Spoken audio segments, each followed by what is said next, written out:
from Srimad Bhagavatam, Canto 7, Chapter 2, verse number 43, translation. As fire, although situated in wood, is perceived to be different from the wood, as air, although situated within the mouth and nostrils, is perceived to be separate, and as the sky, although all-pervading, never mixes with anything, so the living entity, although now encaged within the material body, of which it is the source, is separate from it. Hare Krishna. So this verse is spoken by Yamraj, and he has given three examples, three analogies, just to make one point, one very simple point, and that is the soul is different from the body. Such a simple point which any devotee who comes to ISKCON for beginning 2-3 days easily comes to know. Right? Anybody who attends our first few classes or reads few popular shlokas of Bhagavad Gita or 6-session course or yoga retreat, he knows, I am not this body. Very simple point. But it takes whole life to realize this point, especially when somebody is dying. And this simple point is basis of a very great philosophy. Whole atheism is based on equality between life and matter.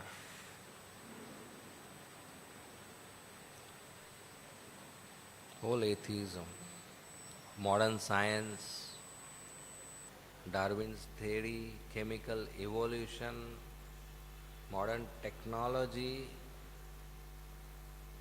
it's all based on this. That life is same as matter.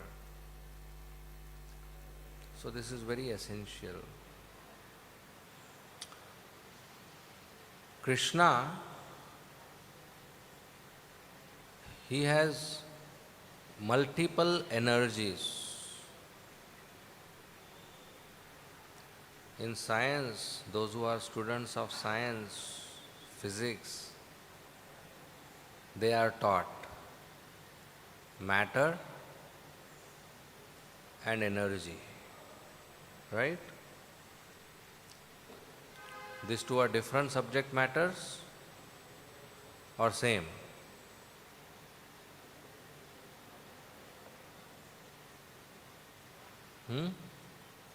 Same? Matter is same as energy? Matter converts into energy, so it's same. Matter and energy, these two are one. They are same. You agree? No doubt, right? But they are taught in different ways. And it took more than 100 years to scientists to understand these two are actually same. Einstein said E is equal to mc square. E is energy, m is matter. Both are same, is equal to. It took so many years for them to understand these two are same. So how many years they will come to understand that life is different from matter. It is going to take long. So Krishna, he has multiple energies, broadly categorized into two: spiritual energy and material energy, superior energy and inferior energy, para and apara. So in Bhagavad Gita, Krishna says this material energy is bhinna, is separate from me. Right? Earth, water, fire, air, ether, mind, intelligence, false ego. These 8 elements are part of material energy and they are bhinna, separate. And the spiritual energy, which includes Jeev Tattva, soul, Atma, living entity, life, is that not bhinna? Is that not separate or equal? That is also bhinna. That is also separate. Then why he uses the word bhinna for material energy? There is a reason for this. The word bhinna or separate for material energy means that there is no loving relationship. Living entity, jiva, is also bhinna, is also separate, but there is a relationship of love. There are 5 rasas.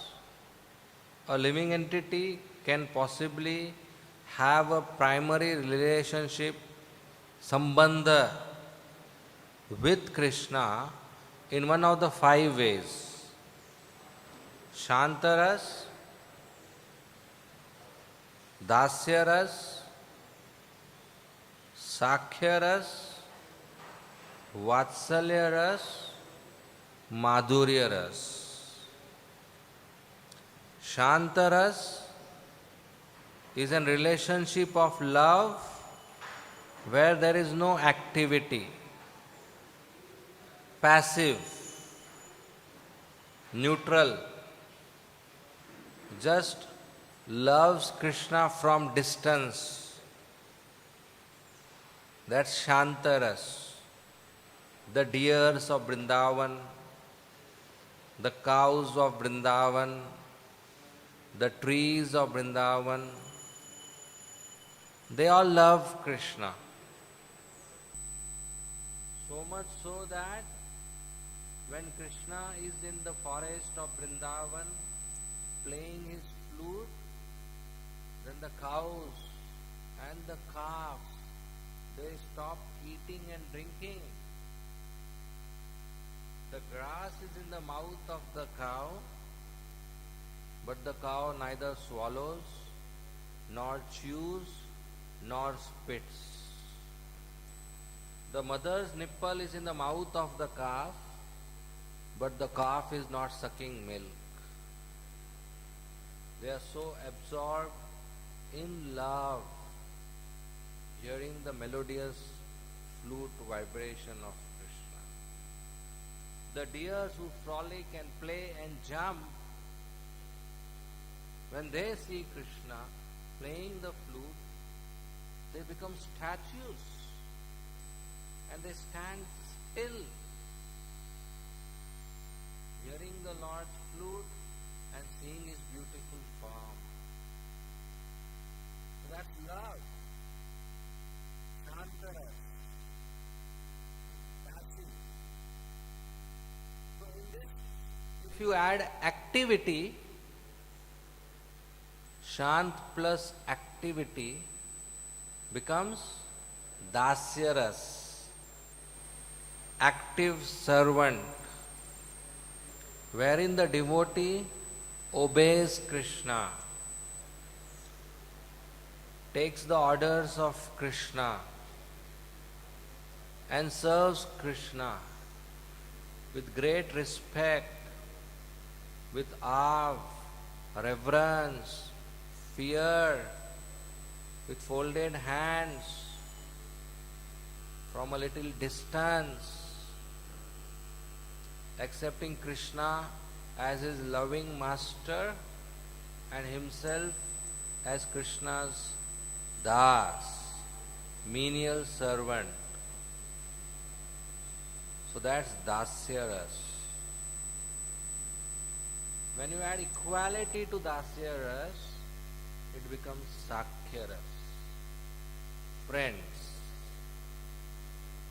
The cowherd boys of Vrindavan, Arjun, Sridham, Sudama, Madhumangal,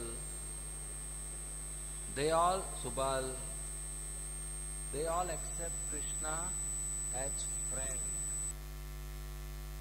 They don't consider Krishna as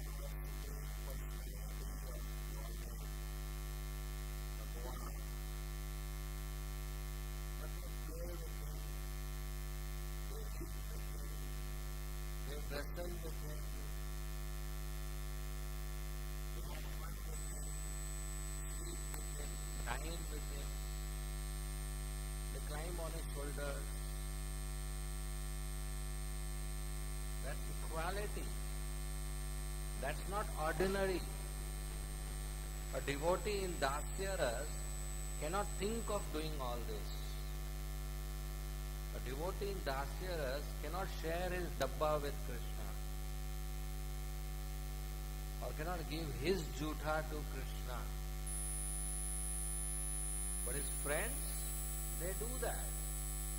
His friends open their own tiffin, take out a laddu, eat half, and say, Krishna, look, my mother gave so nice laddu, you also have.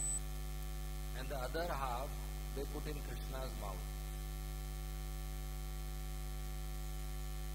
Any dasya person can dare to do this?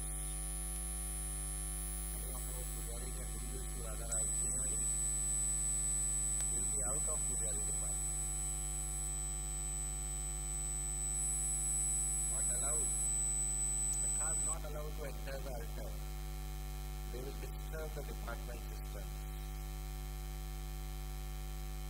Or when some Sakha sitting on Radha Rasgiri's shoulder and playing. It will be newspaper next day. So that's Sakhya, very intimate relationship of friendship, where they consider themselves equal to Krishna. Now if in this Sakhya you add superiority, that becomes Vatsalya, where the devotee considers himself maintainer of Krishna, consider himself superior to Krishna. Like Nanda Maharaj, Yashoda Maya, Devki, Vasudev. They serve Krishna as parents. They love Krishna as a small child. Mother Yashoda thinks, if this boy doesn't drink my breast milk, he will die. He will be weak. His health will go down. She takes a stick and chastises Krishna. That's her love.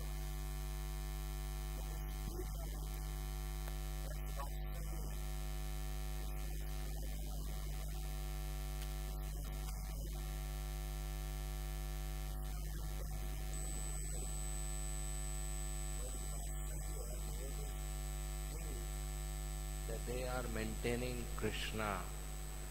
Krishna is dependent on us. We have to care for him. We have to give him protection. That's Vatsalya.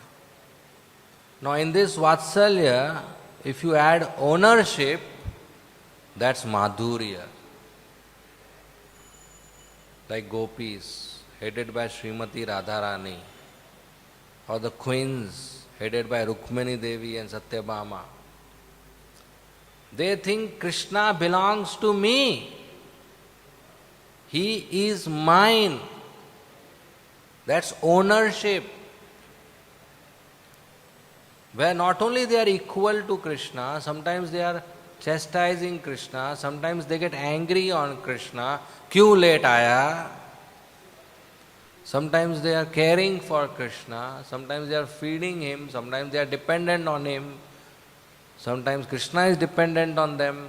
There are conjugal affairs, confidential leelas. So that's Madhurya Ras. So a living entity can have one of these primary relationships with Krishna. But inferior energy cannot have. This gross matter, earth, water, fire, air, ether, or subtle matter, mind, intelligence, false ego, these elements cannot have any such rasa with Krishna. Have you heard fire is in Vatsalya Bhav with Krishna? Or false ego is in Madhurya Bhav with Krishna? Or intelligence is in Dasya Ras? No meaning. Doesn't make sense. Is not factual. So that's why they are called bhinna, separate. Separate here means not intimately related. But the living entity, they are separate. In the sense, there is no equality. But they are not separate in this sense, bhinna. The living entity is intimately related. Now, in this verse, the word separate is also used, bhinna, but that is used in a different sense. Here Prabhupada says that these material elements are not bhinna actually. This is to explain the equality between Krishna and his energies. The energy and the energetic. The source of energy is called energetic. The energy and the energetic, these two have a very close relationship. They are same as well as different. If I take a stone and hit a car's glass, who will be punished? The stone or me?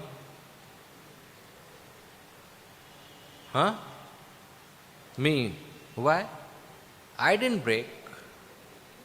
The energy of my hand was transferred to the stone, and the stone's energy broke the car. I didn't even touch. Will the judge accept this argument? No. Why? They say your energy is equal to you. I can't tell judge, look, in 12th standard physics I studied that the hand has potential energy, and when you throw the stone, the potential energy is transformed to kinetic energy, and the kinetic energy inside the stone, when it touches the glass breaks. So you blame kinetic energy. Can I tell this to the judge? He will say, full marks with full punishment. Physics good, but punishment full. Because my energy, which I transferred to the stone, which actually broke the glass, is equal to me. Is not separate from me.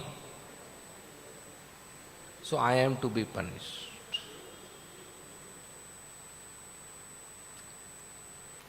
Right? So Krishna's energy is equal to Krishna. Is not separate. They are one and the same. Krishna and Krishna's energy. Clear? But then that doesn't mean everything is equal to Krishna. If Krishna is equal to his energy, that doesn't mean Krishna individuality is finished. In spite of Krishna having varieties of energies equal to him, he is still there as an individual person whom we worship. So there is a separation. There is an inequality also. So at one point we say that Krishna and his energies are same, equal. At other point we say that Krishna and his energies are not same, unequal. Can this both be true? Yes or no? Logically they can't be true. But the fact is, these both are true. Krishna is illogical.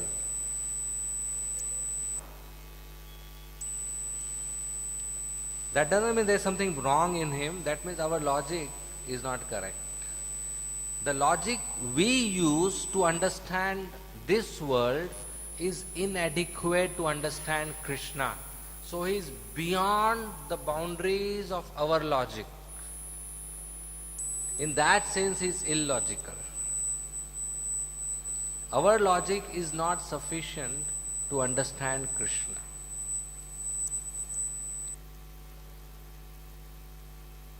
The worst assumption a student or a scientist or a man makes is that he thinks, by my logic, I can understand everything.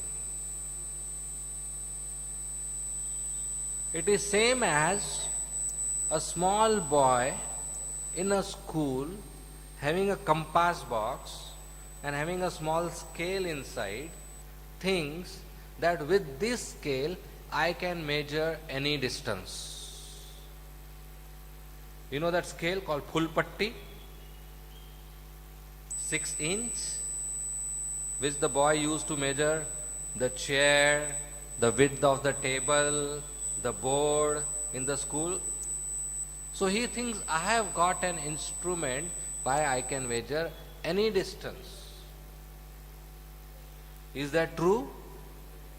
Can that scale be used to measure any distance? Yes, theoretically it is possible.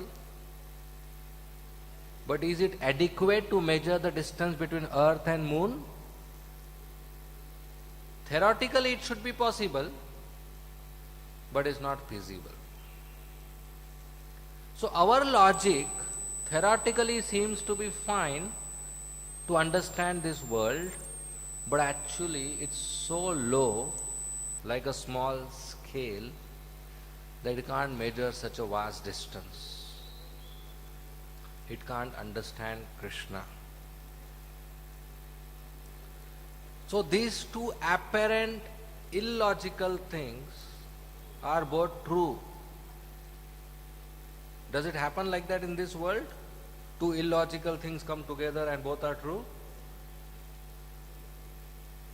Scientists claim their science is very logical. But you know what is light? What is light? You heard light is wave and particle and both. Now this is logical or illogical?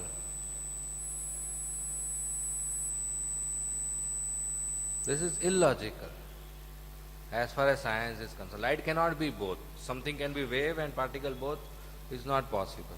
But they can't help it out. That's the truth.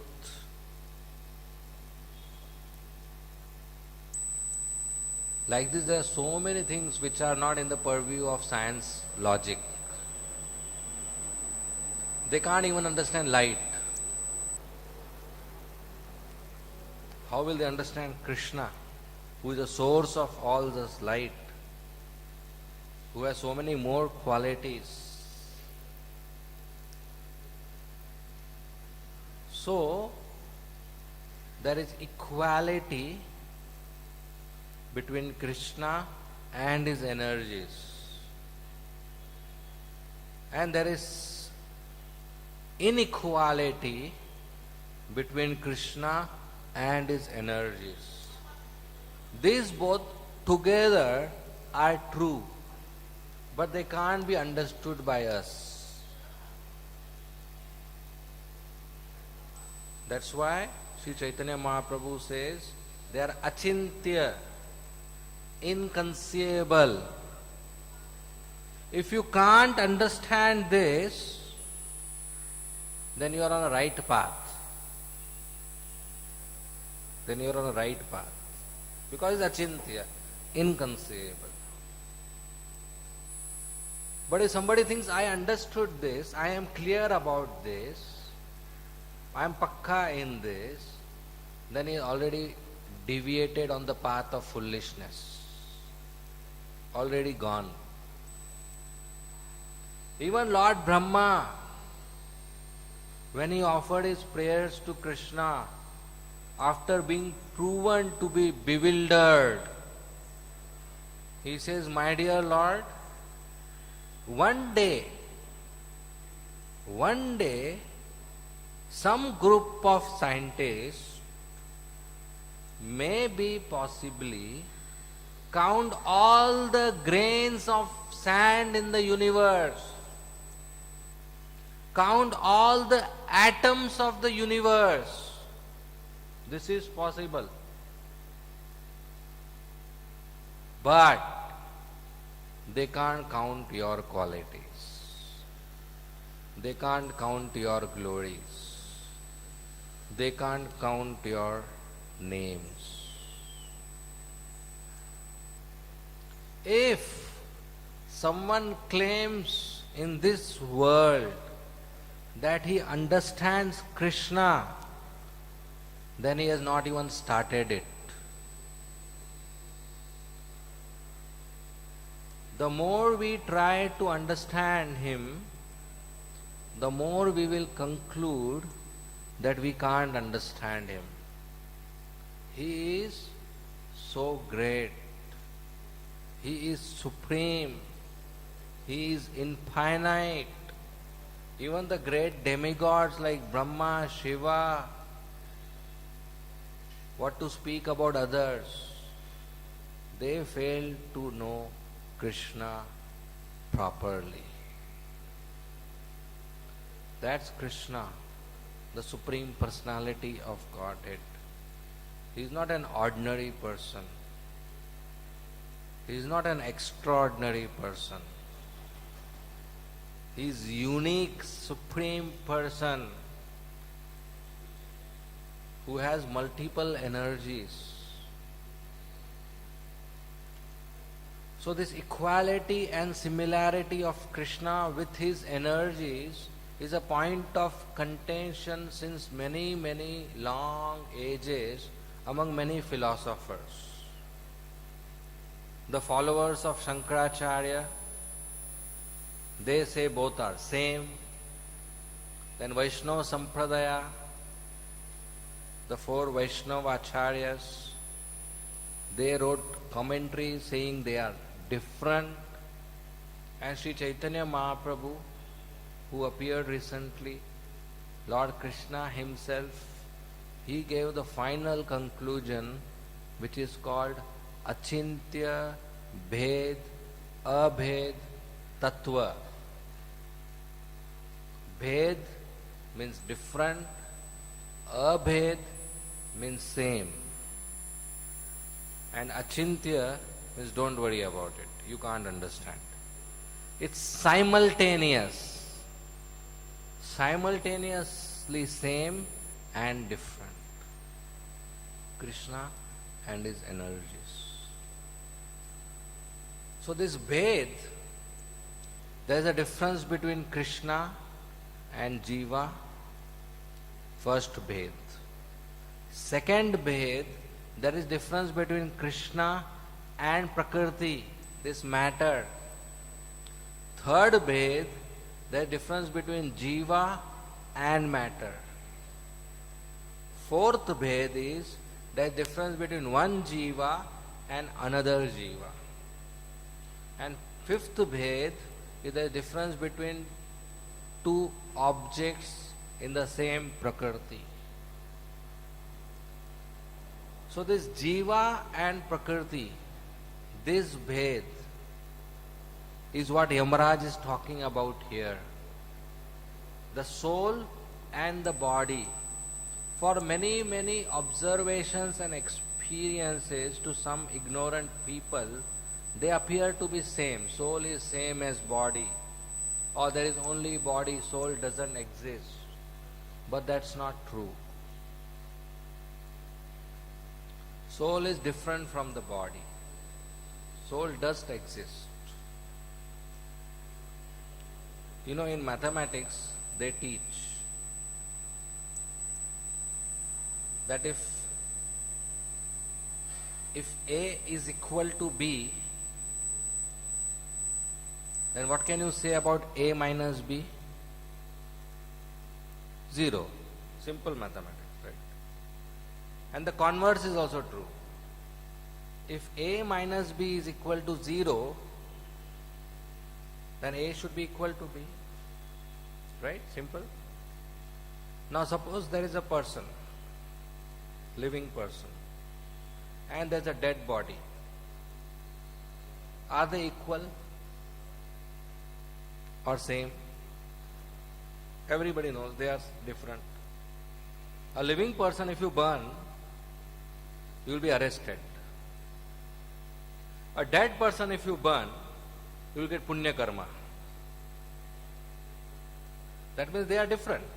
Even the law says so. We are not just chemicals. Some people think this body is just chemicals, this life is just chemicals. But suppose you take a person, 70 kg weight, and you find out the chemical composition, and you purchased all the chemicals which make that person, and you make a 70 kg bag. Suppose you burn this bag, will police arrest you? No. Suppose you burn this bag, you'll get dapa 302. Why is such a difference? This bag, why there is a difference? Here you get attempt to murder case, and here you know your bag, you burn, no problem. So there's a difference in already in our society. So living person and dead body, they are different. So living person minus dead body, can it be 0? If it is 0, then you are pagal. Because you are equating, not accepted in the society. So living person minus dead body cannot be 0. So it has to be some positive entity. Call it X, we call it soul. So how can somebody say soul doesn't exist? If they say soul doesn't exist, that means they are saying this X, this soul is 0. That means they are saying living person is equal to dead body. And they are not following the order of the society. So soul is what gives the symptoms of life which appear in the body. But body is anyway dead. Body is dead matter. And the soul is different from this body. This soul has a rasa with Krishna, has one of the relationship with Krishna, not with the body. But because of some miscalculation, this soul now has come inside the body and thinks, I have a relationship with body, and thinks this is me, I am this body. This is called illusion. So the purpose in human form of life is to come out of this illusion and to come out of this body and go back to Krishna. And that can be achieved when we start depending on Krishna. The process of devotional service is such that from day one to further, our dependence on Krishna increases. The more our dependence on Krishna increases, that is how the more we are advanced in spiritual life. Advancement is different from seniority. The more number of years you are in association of devotees, that means you are senior devotee. But it is expected that as you become senior, you also become advanced.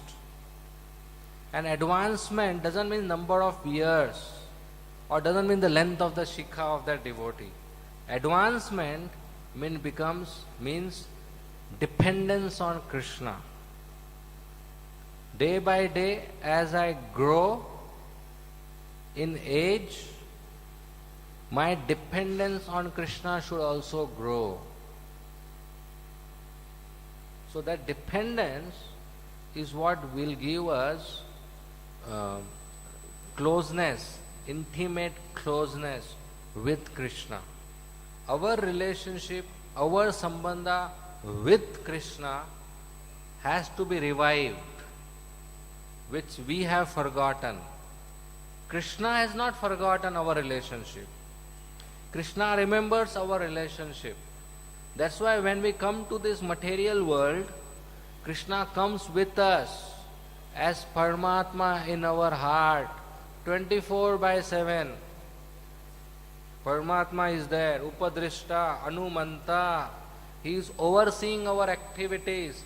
He is permitting our activities and is watching, sitting in our heart, patiently waiting for that fine day when the soul says, Bas ho gaya, now I am going to Krishna. When we again face towards Paramatma, he is patiently waiting for crores and crores of years. So Krishna is aware. He has not forgotten. He is not neglecting us. He is alert to what we are doing. And he is hoping from inside that this soul will turn towards me, will depend on me, and will come back to me. So this dependence should be increasing. I'll give you an example. I need a volunteer. Anybody would like to come forward? Yes. Stand here or here. Face the audience. Shout loudly, Bachao, bachao, help, help. Help! Help! Bachao! Bachao! Okay, good. Sit.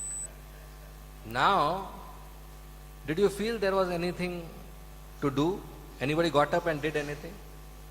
Or did you feel it was very big problem? But suppose you are drowning in water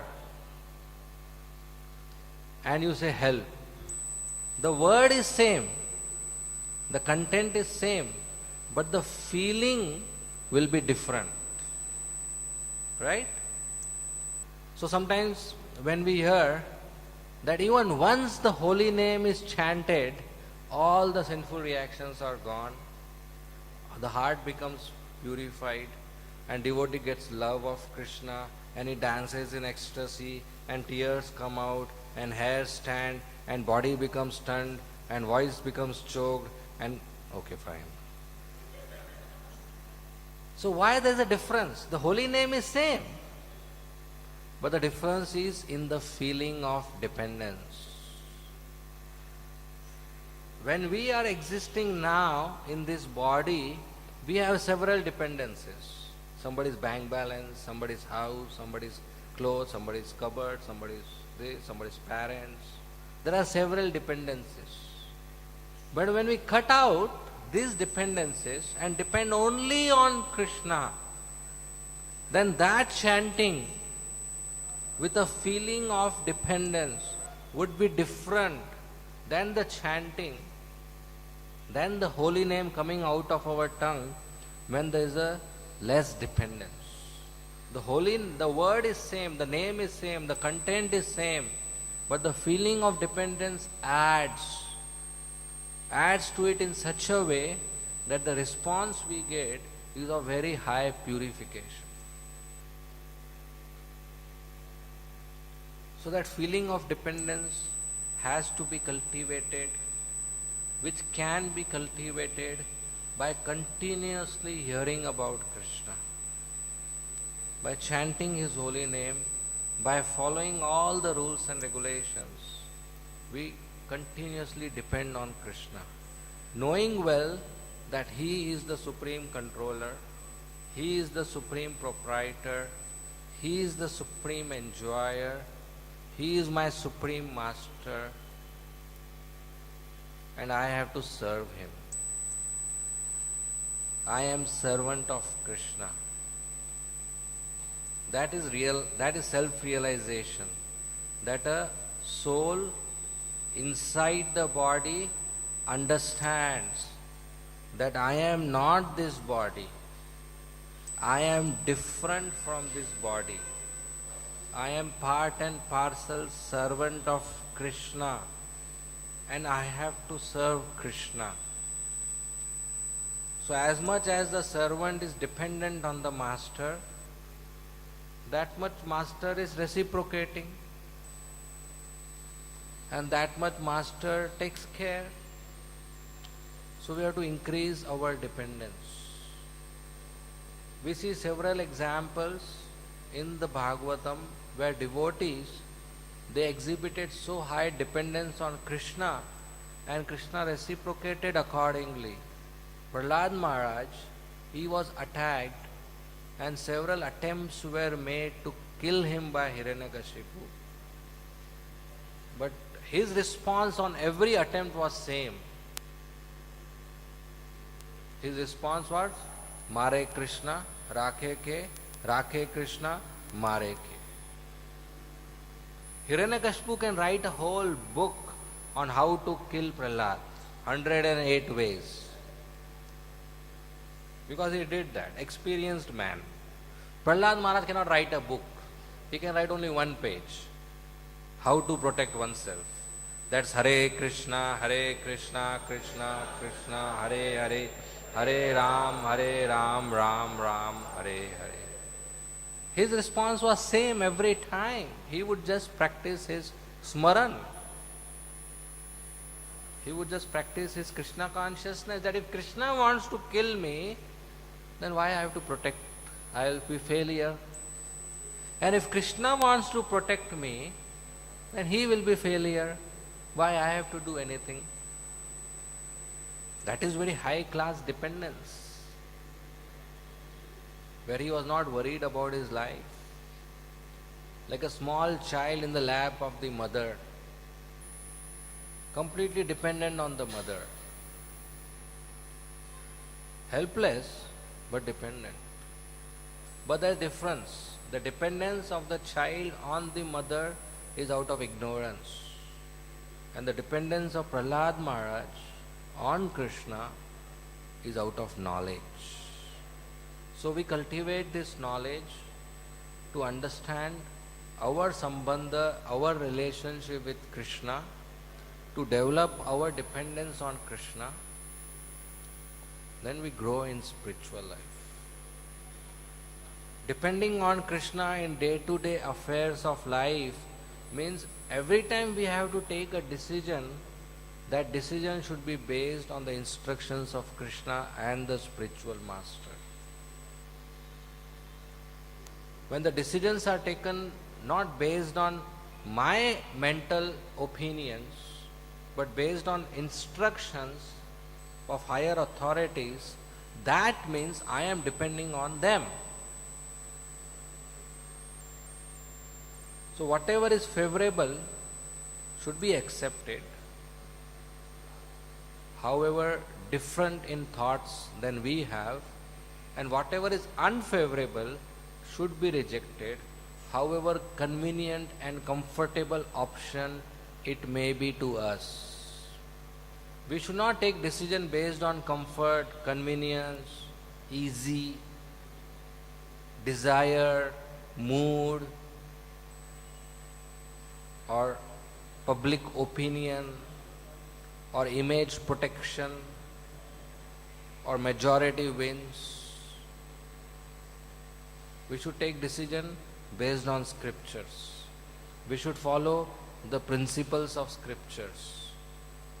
If after following the principles of scriptures you find yourself alone and the whole world opposite to you, that's fine,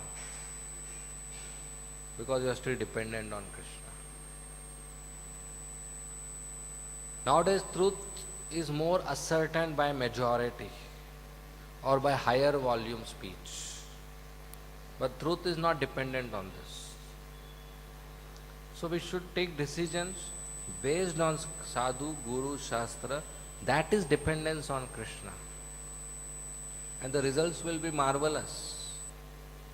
We don't have to worry about our material needs and our spiritual requirements.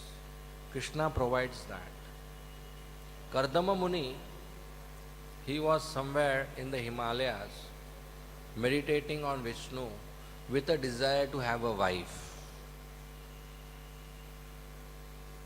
And when Vishnu got pleased, he said, tomorrow Swayambhu Manu, the emperor of the planet, will come and offer his beautiful wife, girl, daughter Devhuti to you for marriage.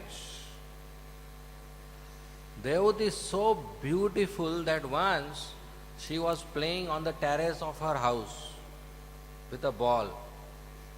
And in the sky, one Gandharva was going in his airplane. And that Gandharva saw Devhuti on the terrace. He fell unconscious. She was so beautiful. Now that Gandharva must be seeing Apsaras daily. But still he fell unconscious seeing Devhuti. So how come Kardama Muni, who was a brahmachari, sitting in the Himalayas, having big beard and just wearing one kopin, not so clean outside, no bank balance, no job, no gadi, no bangla, no career, no degree, he got the daughter of emperor. If instead of sitting in Himalayas, he would have personally gone to one house to search for a girl, or gone on a website and put his biodata, will you have got this Devhuti? Might not. But he didn't do all this and sat at one place and he got Devhuti. This is called dependence on Krishna. When we depend on Krishna, we get our desires fulfilled beyond our imagination. If we try ourselves, we will get only within our reach. But there are thousands better things beyond our reach, which we can't get by our endeavor, but which are within Krishna's reach, who can pick up and give us.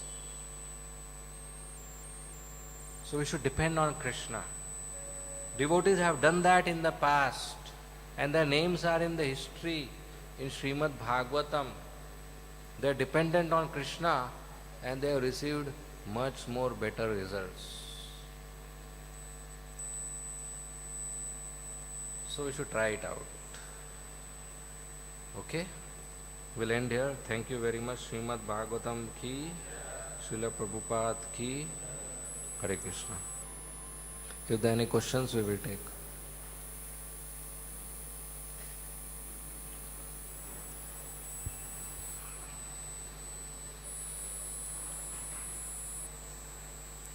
Yes. Prabhuji, you explained about Achintya Veda Veda. I just want to know in brief, there is also Vishishtadvaita. What is the difference between, because Ramanuja only has given it, so exactly what is the difference? Pardon? What is? Vishishtadvaita. Ramanuja gave specified monism. Keval Advaita means only monism. Krishna and Jiva is same, baat khalas. That's Keval Advaita. Keval, nothing else.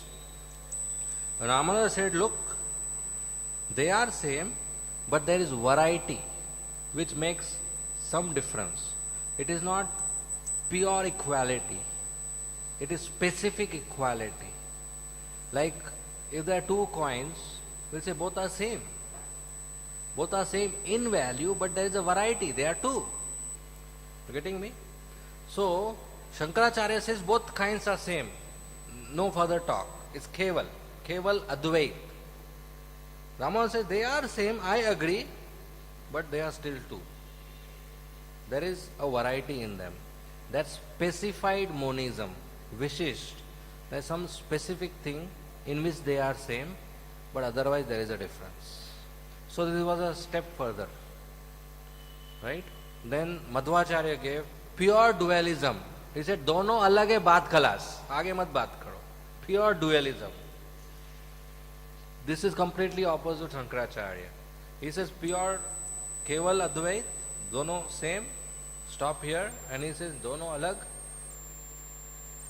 forget other things. Then Nimbarkacharya gave Dvait Advait.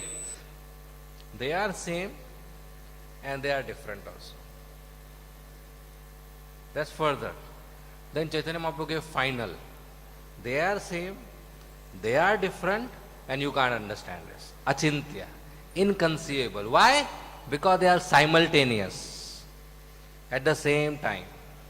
If two objects are same and different at different times, this is still logical. But if they are simultaneously same and different, that is achintya. That's what Chaitanya Mahaprabhu. Okay? Any more questions?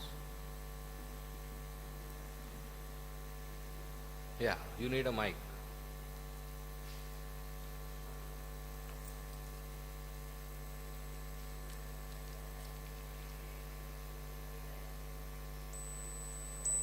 Krishna. Hare Krishna. Hare Krishna. You spoke about deer in class. Suppose deer is a devotee of Krishna and lion also devotee of Krishna. If for the lion deer is natural food for him, and if he eats to the deer, it will become great Vaishnava aparadh. And if you don't eat, he will die. So what will be the solution? So he will chant Mahaprasada Govinda and then eat.